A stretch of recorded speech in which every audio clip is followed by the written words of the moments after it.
இப்போ பார்த்தீங்கன்னா என்னோடய ஃபோனில் வந்து அபோட்டில் போய் பில்டு நம்பரை வந்து 7 டைம்ஸ் கிளிக் பண்ணால் எனக்கு டெவலப்பர் ஆப்ஷன் இந்த மாதிரி ஒரு ஆப்ஷன் வரும். 7 டைம்ஸ் கிளிக் பண்ணோன்னே இதை நான் கிளிக் பண்ணுறேன். ஓகேவா, இப்போ கிளிக் பண்ணிவிட்டு இதுக்குள்ளே நான் ஸ்க்ரல் பண்ணிகிட்டே போகிறேன். ஸோ அவர் வந்து என்ன கேட்டேன்னா ஓஎம் அன்லாக்குக்கும் டீபக்கிங்கும் என்ன டிஃப்ரெண்ட் அப்படின்னு. யூஎஸ்பி டீபக்கிங்னா இது. ஓகேவா, இதை ஓகேன்னு கொடுத்தா அலோன்னு அர்த்தம். யூஎஸ்பி டீபக்கிங் வந்து ஆன் பண்ணுற மாதிரி. யூஎஸ்பி டீபக்கிங் ஆன் பண்ணால் என்ன அர்த்தம் அப்படின்னு பார்த்தீங்கன்னா, ஃபோன் வந்து லாக்கில் இருந்தால் கூட கனெக்ட் பண்ணிக்கலாம். இல்லை நம்ம வந்து வேறு எதனா பண்ணுறது யூஸ்க்கு வந்து, அதாவது ஒரு ஃபாஸ்ட் ஃபுட் வச்சு பண்ணுறத விட யூஎஸ்பி டீபக்கிங் ஆன் பண்ணினா பேட்டர்ன் அன்லாக்கு இல்லை அந்த மாதிரி விஷயத்துக்குலாம் ரொம்ப ஈஸியாக இருக்கும்.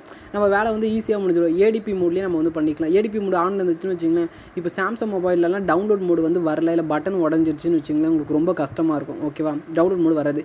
இது மாதிரி இதில் வந்து யூஎஸ்பி டீபக்கிங் வந்து ஆனில் இருந்துச்சுன்னு வச்சிங்களேன், நான் வந்து ஃபோன் வந்து ஆனில் இருக்கும்போதே, அதாவது பேட்டர்ன் லாக்கில் இருக்கும் போதே, ஃபோன் நார்மல் மோடில் இருக்கும் போதே நான் கேபிளை கனெக்ட் பண்ணிட்டு இதில் வந்து டவுன்லோட் மோட்னு கிளிக் பண்ணால் போதும், ஆட்டோமேட்டிக்காக அது டவுன்லோட் மோடுக்கு போயிடும். இந்த ஜிஎஸ்எம் டூல்லாம் இருக்குது பார்த்தீங்களா, அதெல்லாம் அந்த மெத்தடில் தான் வேலை செய்யும். சாம்சங் மொபைலில் மோஸ்ட்லி வேலை செய்யும். யூஎஸ்பி டீபக்கிங் நீ ஆன் பண்ணலனா கூட நார்மலாக செல்ஃபோன் வந்து ஆனில் இருக்கும்போது கேபிளை கனெக்ட் பண்ணிட்டு ஜிஎஸ்எம் வந்து கோன் அப்படின்னு கொடு, ஏன்னா ஒரு மாடல் செலக்ட் பண்ணி கோன்னு கொடுத்தீங்கன்னா ஆட்டோமேட்டிக்காக அதில் டவுன்லோட் மோடு வந்துடும். ஸோ இதுக்கெலாம் யூஸ் ஆகும். அதாவது டேரெக்டாக வந்து நீங்கள் பண்ணுறதுக்கு வந்து ரொம்ப ஹெல்ப்ஃபுல்லாக இருக்கும். தென் வந்து அன்லாக்கிங் அது மாதிரி பண்ணுறதுக்கு யூஎஸ்பி டீபக்கிங் வந்து ரொம்ப யூஸ்ஃபுல்லாக இருக்கும். இதுவும் வந்து ஃபாஸ்ட் ஃபுட் மோடு அது மாதிரி சொல்கிறோம்ல, அந்த மோடில் ஏடிபி மோடு, அது ஏடிபி மோடு ஆனில் இருந்துச்சுன்னா உங்களுக்கு கொஞ்சம் யூஸ்ஃபுல்லாக இருக்கும். அதில் எதனா ஒரு யூஸ் நீங்கள் பண்ணிக்கலாம். எஃப்ஆர்பி பைபாஸ் பண்ணுறதுலாம் கொஞ்சம் ஈஸியாக இருக்கும். அதாவது இப்போ நீங்கள் எஃப்ஆர்பி பைபாஸ் பண்ணால் கூகுளை கொண்டு வந்து கேட்கும். அந்த இடத்துல வந்து நம்ம கேபிளை சொருவிட்டு ஓடிஜி கனெக்ட் பண்ணியிருந்தோம், அதாவது ஓடிஜி கேபிள் இருக்குல்ல, இது ஆனில் இருந்துச்சுன்னா நீ அந்த சமயத்தில் ஓடிஜி கேபிளை கனெக்ட் பண்ணால் கூட டிடெக்ட் ஆகிடும் ஓடிஜி. ஸோ அதுலேருந்து அந்த மெமரி கார்டில் இருக்கிற ஏபிகே வந்து இன்ஸ்டால் பண்ணி கூட பைபாஸ் பண்ணிடலாம். ஓஎம்ஏ அன்லாக்னா என்னென்னா அதுவும் நான் காமிக்கிறேன். இது பேர் தான் என்ன சொல்லுவாங்கன்னா ஓஎம்ஏ அன்லாக் அப்படின்னு சொல்லுவாங்க. இதுதான் ஓஎம்ஏ அன்லாக். இதில் வந்து பாஸ்வேர்டு கேட்குது பார்த்தீங்களா ஓஎம்ஏ அன்லாக்கில். ரீசன் ஏன் பாஸ்வேர்டு கேட்குதுன்னா, இதை மட்டும் நான் அன்லாக் பண்ணிட்டேன்னா என் ஃபோனை யாராவது தொலைஞ்சிடுச்சு அப்படின்னு வச்சுக்கோங்களேன், ஃபேக்டர் ரிசெட் அடித்தாங்கன்னு வச்சுக்கோங்க, யாராவது என் மொபைலில் சாஃப்ட்வேர் கூட போன வேணாம், ஃபேக்டர் ரிசெட் அடித்தாவே போதும், எஃப்ஆர்பியும் கேட்காது, சாம்சங் க்ளவுடும் கேட்காது, சாம்சங் அக்கௌண்ட்டும் கேட்காது, எந்த அக்கௌண்ட்டுமே கேட்காது. ஃபோனே பார்த்தீங்கன்னா டம்மி பீஸ் மாதிரி ஆகிடும்.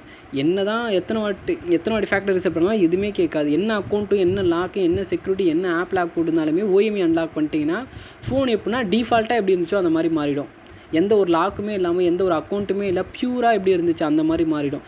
இதுவே இது ஆஃபில் இந்த மாதிரி ஆஃபில் இருந்துச்சுன்னா யாராவது ஃபேக்டர் ரிசல்ட் வச்சாங்கன்னா லாஸ்ட்டில் எஃப்ஆர்பி கேட்கும், எம்ஐ அக்கௌண்ட் கேட்கும், அந்த மாதிரிலாம் கேட்கும்.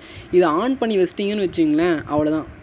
நான் வந்து என்னோடய பாஸ்வேர்டை போடல, ஸோ அதனால் அதுக்கு ஆன் ஆகலை. ஸோ பாஸ்வேர்டை போட்டுனா ஆன் ஆகிடும். ஸோ நான் பாஸ்வேர்டு போட்டு காமிக்கல. ஸோ இந்த மாதிரி பண்ணிக்கலாம். இது பேர் ஓஎம்ஏ அன்லாக்னு சொல்லுவாங்க. அதாவது எந்த ஒரு எஃப்ஆர்பி எம்ஐ அக்கௌண்ட் எதுவுமே எந்த ஒரு ஆத்தென்டிகேஷனுக்கு ஆர்டர் அடித்தா எந்த ஒரு இதுவுமே காமிக்காது. அப்படியே டேரெக்டாக உள்ள ஸ்க்ரீன், அதான் மெனு ஸ்க்ரீனுக்கு போய்டும். ஆர்டர் அடித்தோடனே டேரெக்டாக மெனு ஸ்க்ரீனுக்கு போய்டும். யூஎஸ்பி டீபக்கிங் பார்த்தீங்கன்னா இந்த எஃப்ஆர்பி பைபாஸ் இல்லை வேறு எதனா யூஸுக்கு பார்த்தீங்கன்னா ஈஸியாக யூஸ் பண்ணிக்கலாம். எஃப்ஆர்பி பைபாஸ்க்குலாம் ரொம்ப யூஸாக இருக்கும் யூஎஸ்பி டீபக்கிங் ஆன் வச்சா. இவ்வளோ தான் டிஃப்ரெண்ட்.